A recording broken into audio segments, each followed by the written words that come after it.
How are you? Are we muted? You did the same thing I did. I just did it earlier. We have to wait till the 6th, right?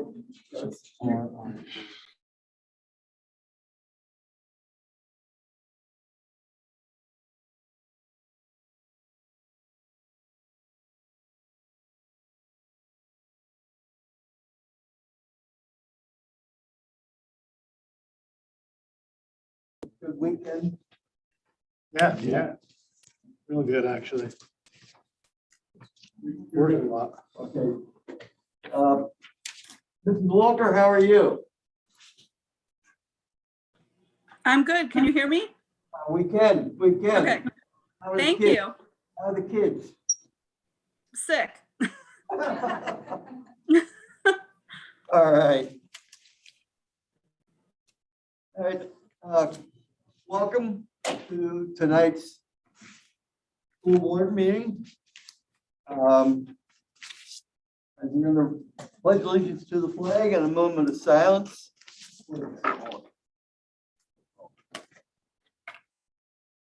With allegiance to the flag of the United States of America and to the republic for which it stands, one nation under God, indivisible, with liberty and justice for all.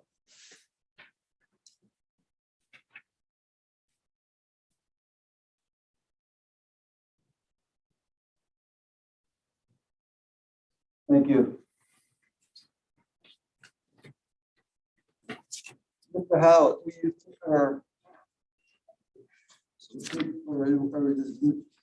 Jenny doing that? Gotcha. Oh, okay. Go ahead, Mr. Howard, all you. Mrs. Walker. Here. Mr. Sensenig. Here. Mr. Linder. Here. Mr. Yasway. Here. Mr. Gerhart. Here. Dr. Frick. Here. Mr. McGeehan. Here. Mr. Bushy. Here. Mr. Claire. Here. All 9 members present. Right, thank you. Item 2 is to approve tonight's agenda. Do I have a motion to approve? I'll make a motion. Second. Any discussion? All in favor? Aye. Aye. So moved. A recognition of visitors and public comment. It's very nice to see so many of you out here in the audience so close to Christmas. Sue Wolf would like to speak. Hi, my name is Sue Wolf, and I have been a member of the Manheim Central Support Staff for 30 years. I would like to take the opportunity to thank the administration and the school board of directors for taking a hard look at support staff pay. Sadly, as a local support staff employee, I have seen the impact of low wages that are not keeping pace with the market of inflation. We have lost many knowledgeable and dedicated employees when costs of living, utilities, healthcare, gas prices, food, taxes, and almost everything that is needed for daily living continues to escalate, but pay at Manheim Central remains stagnant and well below market. This is especially true for employees with over 20 years of service. No pay bands have ever been configured for individuals with greater than 20 years of service. So those support staff were generally overlooked for a raise, or if they got one, it was a very modest amount. Unfortunately, it has taken a worldwide pandemic and a critical shortage of support staff within the Manheim Central School District buildings to finally have our wages reviewed. It is time to do the right thing and pay your support staff fair wages and ensure that your loyal and dedicated employees continue to be paid at a rate that is consistent with their experience and years of dedication. For employees nearing retirement age, it is too late to impact PSERS. However, my hopes moving forward is that you will have an ongoing wage review process for support staff that is consistent with all other employees of this district. All employees, regardless of their role, contribute to the success of Manheim Central School District. Thank you for your time and taking a first step forward. Else is signed up to speak, so if anybody else would like to say anything? All right, yes. I'm just glad to be in this school district. I've only been here 3 years. I come from a school district that none of you would want to be a part of. We have very dedicated workers here. We have great kids, but you got to keep people paid well to keep people here. I can take you back to where I lived. You don't want to go there. You don't want to see it. It's not a pleasant place. We have a great place here in Manheim. Let's keep it that way. Thank you. Acting Superintendent Report, Dr. Thank you, Mr. Clare. I've asked Mr. Howitt to discuss the support staff pay ranges. He's going to give us first some background on the issue, and then he's going to address the proposal that you see on the agenda this evening. Okay, so I'll get right in here. So as you've heard from some of our support staff out here, this has been an issue for some time. I think Mr. Clare and I were trying to figure out how long it's been an issue, but it's been an issue for some time. And I just want to point out, I work with a lot of the operations of the district, and these people do work hard. They're good folks. They really, I know people focus on the teachers all the time, but running the operations of the district and the support staff really kind of makes the wheels go round. And so they're an important piece of our program here. So just wanted to point that out. So really the purpose we're looking at are two things. It's support staff retention, and that's these folks out here that do a great job keeping them happy, keeping their wages fair and competitive.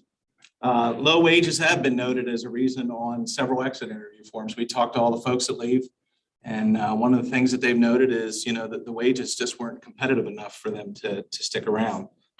Custodial and food service, so we're regularly short-staffed there. We have a difficult time hiring often. And then the other thing is feedback from staff members, as you've heard tonight, indicating that the hourly wages just simply aren't competitive any longer. Attracting new employees is research. We've done a lot of research, and local retailers, restaurants, and distributors have been increasing their hourly rates in response to the market demands. And so we need to keep up with the market rates for those businesses as well, because unlike teachers, our support staff members can go pretty much anywhere and get a job.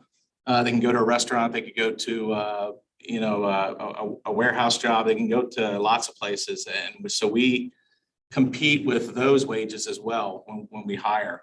And then it's also just getting increasingly more difficult to fill some of our open positions.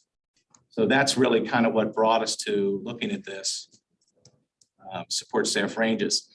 So what sources did we use to develop new ranges? Well, we used a combination of sources. We did do the compensation market study with Herbine Mosteller. And that study kind of helped establish a system of pay grade ranges and identified best practices moving forward. It established baseline market midpoints and identified some inconsistencies in our hourly rates and positions that were well under market rates. We secured the Lancaster Chamber of Commerce 2021 wage survey, which had information from over 100 companies in Lancaster County and various positions. Some of the positions we found in there, some positions we couldn't find. And then the IU13 does a study annually of all the Lancaster and Lebanon school districts. And that has comparative data from all the Lancaster and Lebanon school districts. And then that's good for jobs that are unique to education and school districts. So some of the positions, especially the instructional positions, we couldn't find any other market information for because normal businesses don't have instructional aids to compare it to. So that's where we leaned on the IU13 study. And then we did a fair amount of research into local job advertisements and online job search databases to kind of see what positions we're hiring at across Lancaster County. So what did the studies reveal? Well, the Herbine Mosteller study used a compa ratio, and that basically takes current employees' annual pays and compares them to market midpoints, and showed that 81% of our employees were under the 50th percentile of the market. 50th percent of the market is an average, and that's kind of where you want to be over your average. And so we found out that we were under that average. 60% were more than 10% compa ratio under the market midpoint.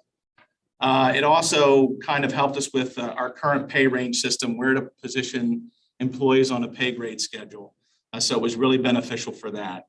The IU13 study compared our hourly wages to other districts, and we found that we ranked very low in food service assistants and middle level support. In custodial, we ranked in the bottom third of districts for pay range and average hourly rate.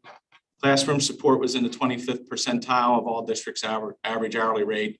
And our nursing support LPNs were very low compared to other districts. So what is the proposed solution? How do we fix this? Well, there's really two tiers. There's fixing it immediately, changing the ranges, right sizing the current pay rates for current employees. And then there's a system moving forward. How do we not get back into this position in another 5 to 10 years? So each position is assigned a pay grade based on market data, based on that Herbine-Mosteller study. Each grade has a minimum, a maximum, and a midpoint. And minimum hourly rate now under this new study would be $13.75 as compared to $9.96 in our current lowest rate we have. Also, one of the things we noticed is we don't distinguish between special education educators and other instructional aides, and a lot of districts do. And so one of the things was we set special education paras at a higher pay grade. And then personal care assistants and other learning support may receive an hourly premium based on, we would get feedback from the special education department based on caseload, what their individual situation is. Existing employees' hourly rates, what I'm calling right size based on new pay grades. And right sizing is basically saying, okay, so we moved our starting salary and our maximum salary, and now we have all these existing employees that are sitting at the old pay range. And so what we're doing is we're moving those employees along the scale of the new pay range so that they will be adjusted as if they were hired under that new pay range. So if we hired somebody with a certain number of experience tomorrow with these new pay ranges, where would we place them? That's where they got placed on that pay range. Those at a maximum, and I believe there might be one or two, will receive longevity stipends under the new system in lieu of an increase. So if the top of the pay range is $27 and they're at 27, they would get, if we approved a 3% increase as a board, then they would get a 3% stipend, unless we move the ranges, which we're going to try to make a really good attempt to move these ranges to stay competitive over the years. The long-term changes that we need to make, and one of the speakers addressed this, is we need to change the evaluation, the range maintenance, and the compensation method for support staff so that we stay competitive with those grades. And that takes a kind of a change to the philosophy that we've currently been following. And so that's going to take some work with human resources and with the business department and with administration.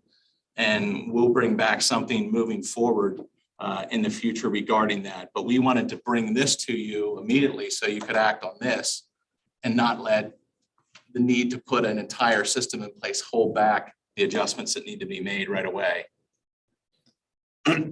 So those are the existing pay ranges. You can see the food service assistant at $9.96 is the minimum.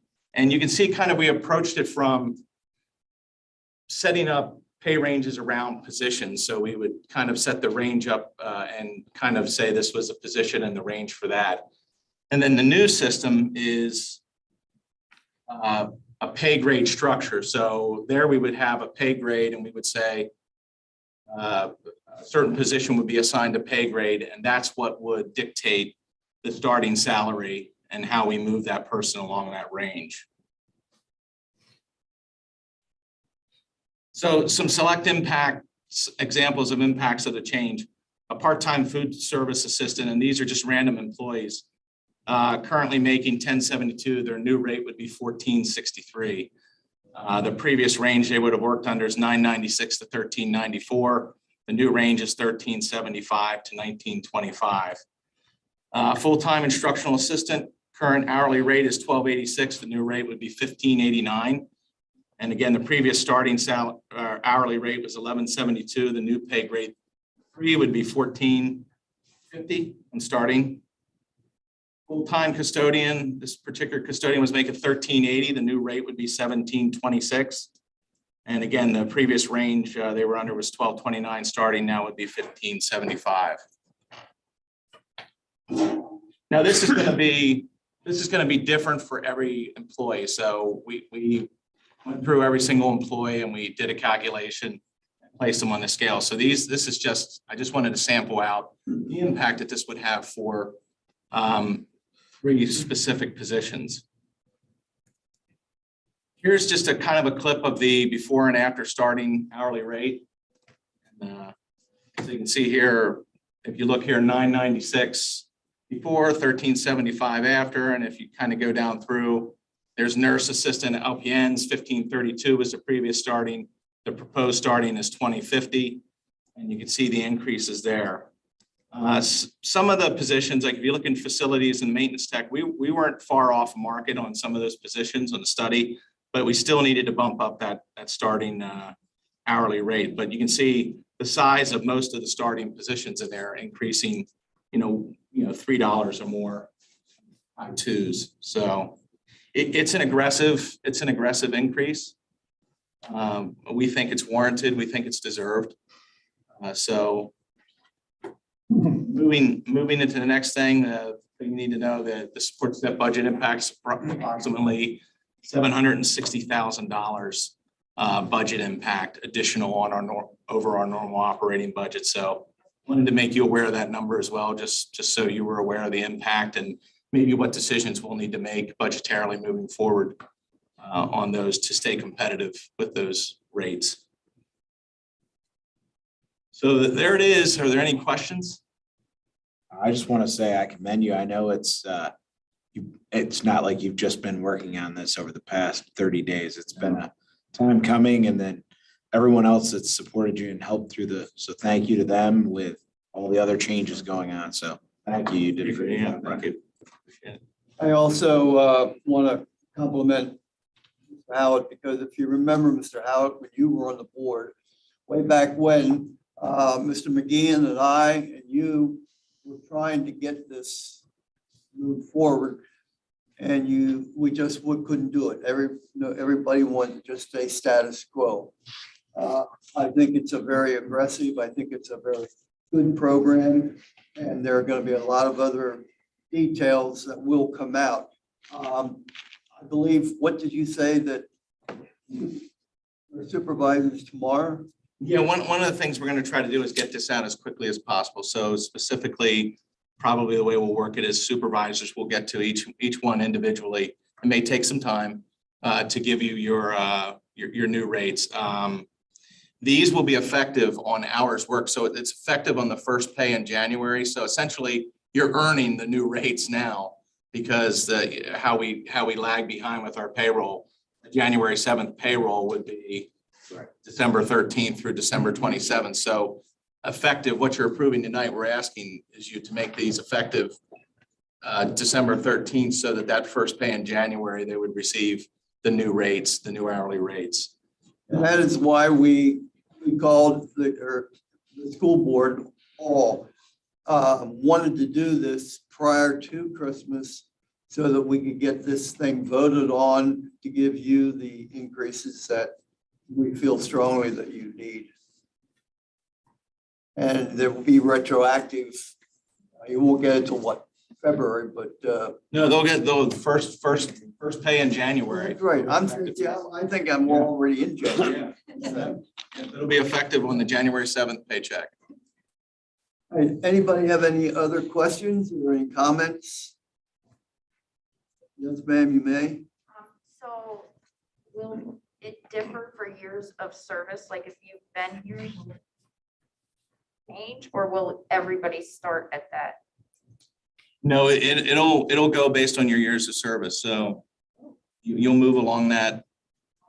So the way I like to put it is if we hired you with 7 years experience tomorrow, we would place you we wouldn't place you at a starting salary necessarily. We'd start you based on your experience. So you would move along based on experience. Mrs. Wolf. So I see huge pay increases for cafeteria, custodial, and learning support because those are the positions we're not able to hire for. Is that also going to move up for district office personnel and office personnel in school building? I think office staff will be pleased as well. Second question I have is just a note. I feel as an employee that there should not be any new employee that is hired that starts at a higher salary than somebody that's been here X amount of years. I think that's all been agreed upon, and I know it's been a mess over the last couple of years. I think that had been corrected recently, though. I don't think that's happened for a while. Well, and obviously within certain things, so we have certain pay grades for certain positions. If somebody's hired at a higher pay grade position, that person may start higher than what somebody else in another position that has a lower pay grade. So, but within the same pay grade, we don't expect that to occur in the future. I understand that, but if a person starts here with no school experience, I don't think they should be starting in any position higher than somebody that's been here 20, 25, 30 years. That never was supposed to happen. I just want to jump in there. I think what Brian was really getting at is we're basing everything on experience and then time served, which is really how it should be. And you're addressing that with this. Yeah. Well, let me give you an example. So if we hired somebody from Donegal that had 5 years of food service experience, we would credit them. We would give them 5 years experience. If we hired a bookkeeper from private industry, that some of those skills translate and they would get credit for those years that they served as a bookkeeper for a construction company, because some of the concepts, and that would be, we'd be looking at those jobs and what skills translate and what don't. So and that is really kind of more impactful in office positions. So in some of your business office positions, your human resources office, the special education, which Mrs. Wolf works in. So some of those areas there, we have to take a look at those and what skills are transferable and what year service we give, so. I just want to comment on the board, if you guys hold to that, and I think that's great, and I'm sure you will, because I was one of those that I was affected by it. I was here for about 9, 10 years. And somebody was hired the same job as what I'm doing back then. I was here 22 years now. And they started out, they got hired at a higher rate than what I was making with being here employed. So I fell into that loop. So that was like kind of at that time frame, but it was a huge slap in my face. I took it that way only because of the situation. So I'm really glad to hear that the board does have that straightened, you know. I mean, I never got caught up to that person, of course, but you know, it was taken care of. And like I said, I was here 22 years and I love being here, but it was just really hard back then to handle that, to take that in. It was the same position, a paraeducator. You know, it's tough, you know, going back 12 years ago, that happened. As we've gone forward, I think we made every effort to go by salary and that. So we're talking about something that's 12, 15 years ago. So let's go to the what's ahead of us. I'm very happy with this. I know the board is very happy with it. We tried. And I think that, again, Mr. Howard did a tremendous job. We needed it. And I'm convinced and assure you that we will do everything possible to make sure that the salary structure is checked every so many years, depending on what the survey. Fellow board members, anybody have, before we take a vote, anybody have any comments? I saw that the minimum fee is $13.75. Yes, sir. I would like to see that $15. I don't think we should be paying below $15 in today's climate. Also, I'd like to include, given what our frontline folks have been through the last year and a half, if they've been with us, I feel they should get a COVID bonus of $1,000 for our frontline workers. The janitorial, the support, and the teachers. Dealing with the health risks they've had to deal with, the difficulties with teaching, going from in class to at home, to in class and at home at the same time, teaching to television monitors. It's been very crazy. And I think I know that we're losing a number of them. We're having difficulty with support staff, and hopefully this will help. We're having difficulty with teachers. We've lost, and guidance counselors. We've lost some good ones. And I know it's hard to fill. I think this will help reward the ones that have persevered through this difficult time in all these areas that were on the front lines during this pandemic. All right, thank you for your comments. The motion on the table will be approval of the revisions to support staff hourly rates per addendum effective for all hours worked beginning on or after December 13th. I'll make a second. We have a motion and a second on the floor. Any discussion? All in favor? Aye. Aye. Opposed? Opposed? Nay. Okay, one. You were in the affirmative, yes, right, Jennifer? I said yay. You bet. Okay, Aye, we yes. are, motion is passed 8-1. And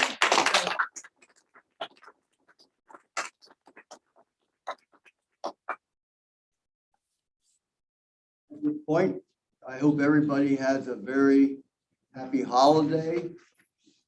And gonna miss B. Oh, we have a second B. I missed A. You got it. You got A. All right. The approval of the revisions and support staff hourly rates per addendum effective for all hours worked beginning on or after 12/13/21. I'll make a motion. Second. Any comments? All in favor? Aye. Aye. Opposed? And C with approval 9-0. Again, we'll go forward.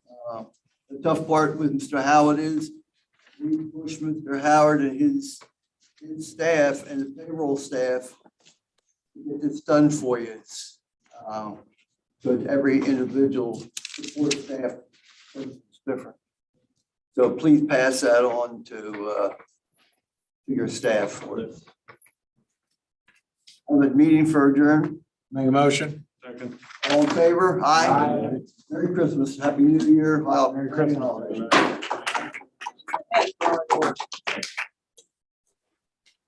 Merry Christmas.